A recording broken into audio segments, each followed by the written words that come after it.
শুভ জন্মদিন মাম্মা। আজকের এই দিনে অসম্পূর্ণ আমিকে তুমি সম্পূর্ণ করেছিলে। তোমাকে পেয়ে আমি মাতৃত্বের স্বাদ পেয়েছিলাম। সে প্রথম অনুভূতি কখনোই ভোলার নয়। দেখতে দেখতে আজ তোমার 10টি বছর পূর্ণ হয়ে গেল।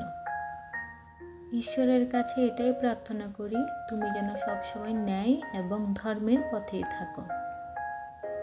জানো মাম্মা, তোমার জন্মের আগে প্রতিটা দিন আমি তুমি আসার অপেক্ষায় অধীর হয়ে থাকতাম। দীর্ঘ অপেক্ষার পর তোমাকে পেয়েছিলাম, তাই তোমার নাম রেখেছিলাম প্রতীক্ষা। তোমাকে পাওয়ার পরে আমার দীর্ঘ একাকিত্বের অবসান ঘটল। শুরু হলো জীবনের নতুন এক অধ্যায়।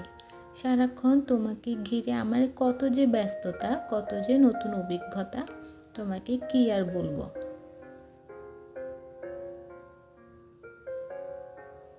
হাসি আনন্দে দিনগুলো বেশ ভালোই কাটছিল। তবে কষ্ট হতো তোমার পাপ্পার জন্য, কারণ তোমার জন্মের সময় তোমার পাপ্পা তো দেশে ছিল না। তাই তোমাকে পাওয়ার আনন্দটা আমরা সবাই উপভোগ করতে পারলো, তোমার পাপ্পা করতে পারেনি মাম্মা।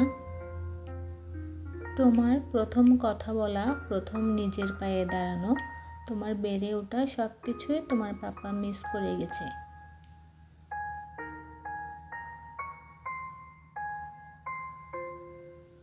তোমার জন্মের পর তোমার পাপ্পা যখন প্রথমবার দেশে আসে, তখন তুমি খুব ছোট ছিলে। সেই সময়টা ছিল তোমার অন্নপ্রাশনের সময়।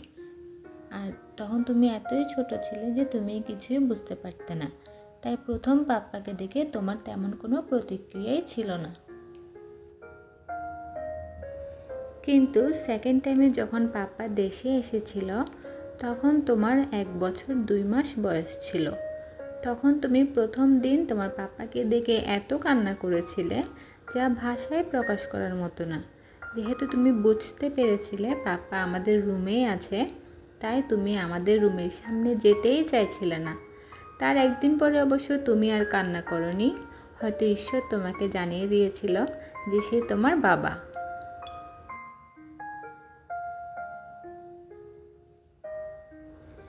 এভাবেই হেসে খেলে তুমি বড় হতে লাগলে। একদিন সময় এলো তোমার জীবনের নতুন অধ্যায় শুরু করার, আর সেটি হলো তোমার স্কুলের প্রথম দিন। প্রথম দিন তুমি এত কান্না করেছিলে যে শেষে বাধ্য হয়ে আমাকে তোমার সাথে পুরোটা সময় জুড়ে ক্লাসেই বসে থাকতে হয়েছিল। তুমি এতটাই ভয় পেয়েছিলে যে একবারের জন্য মাথা তুলে উপরের দিকে তাকাওনি। তো প্রথম দিন সেভাবে কাটার পরে দ্বিতীয় দিনে ঠিক তুমি একই কাজই করলে মাম্মা, এত কান্না করেছিলে যে দ্বিতীয় দিনও আমাকে তোমার সাথেই পুরো ক্লাস জুড়ে বসে থাকতে হয়েছিল। এমনই নানা অসংখ্য স্মৃতি নিয়ে তুমি ধীরে ধীরে বড় হতে লাগলে। আর যখন তুমি বুঝতে শিখলে তোমার অন্য বন্ধুদের মতো তোমারও একজন ভাই বা বোন থাকলে ভালোই হতো, তখন থেকে তুমি প্রতিদিন এক এক করে নতুন নতুন বায়না করা শুরু করলে। সব সময় তুমি বলতে শুরু করলে, মাম্মা আমার সব বন্ধুরাই ভাই বোন নিয়ে এসেছে, আমি কখন ভাই বোন আনবো?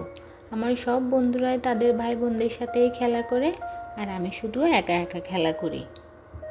আর আমি যখন তোমাকে বলতাম ঈশ্বর যখন চাইবে তখনই তুমি ভাই বোন আনতে পারবে, তখন তোমার খুব মন খারাপ হয়ে যেত আর তুমি খুব কান্না করতে।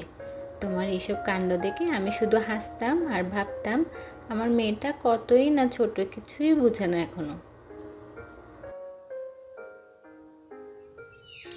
Hello papa, how are you?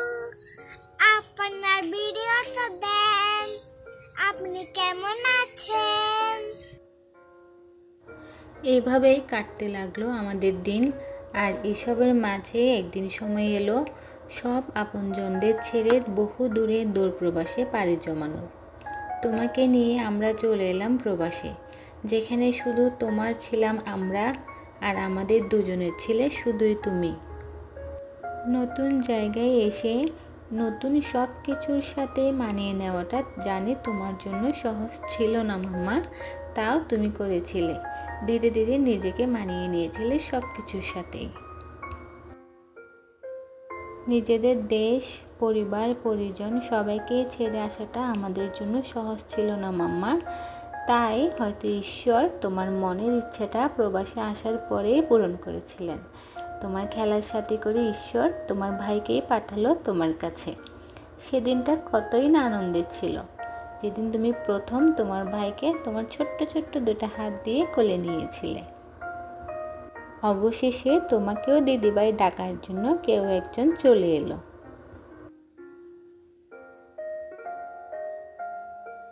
একটা কথা মনে রেখো মাম্মা, সবসময় আমরা যা চাইবো, যেভাবেই চাইবো, সব কিছু সেভাবেই যে হবে এমন কিন্তু কোনো কথা নেই। আমরা আমাদের জীবন নিয়ে, ভবিষ্যৎ নিয়ে অনেক কিছুই পরিকল্পনা করি, কিন্তু আমাদের সব পরিকল্পনাই যে আমাদের জন্য মঙ্গলজনক হবে তার কিন্তু কোনো নিশ্চয়তা নেই। একমাত্র ঈশ্বরই সবচেয়ে উত্তম পরিকল্পনাকারী। এমন অনেক সময় হয়, কোনো একটা জিনিস বা কোনো কিছু আমরা খুব করে চাই, কিন্তু শেষমেশ দেখা যায় সেই জিনিসটা আর আমাদের পাওয়া হয়ে ওঠে না। আর সেই সময় আমরা মন খারাপ করি এবং হতাশ হয়ে পড়ি। কিন্তু পরে একটা সময় গিয়ে ঠিকই বুঝতে পারি সেই জিনিসটা না পাওয়াটাই আমাদের জন্য মঙ্গলজনক ছিল। তাই সর্বদা মনে রাখতে হবে, ঈশ্বর যা করেন সবসময় আমাদের মঙ্গলের জন্যই করেন। যা তোমার ভাগ্যে আছে মাম্মা, তা তুমি অবশ্যই পাবে। তোমার কাছ থেকে তোমার ভাগ্য কেউ কখনোই কেড়ে নিতে পারবে না। আর যা তোমার ভাগ্যে নেই তা তুমি হাজার চাইলেও পাবে না। তাই সবসময় যা হয় তাকে ঈশ্বরের ইচ্ছে বলেই মেনে নিতে হবে। আর কখনো নিজের করা ভুলের জন্য অন্যকে দোষারোপ করা যাবে না।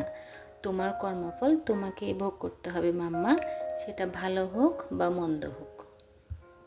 সব সময় ঈশ্বরকে স্মরণ করবে, আর একটা কথা খুব করে খেয়াল রাখবে যাতে তোমার জন্য কারো ক্ষতি না হয়। ঈশ্বর তোমার মঙ্গল করুক। শুভ জন্মদিন।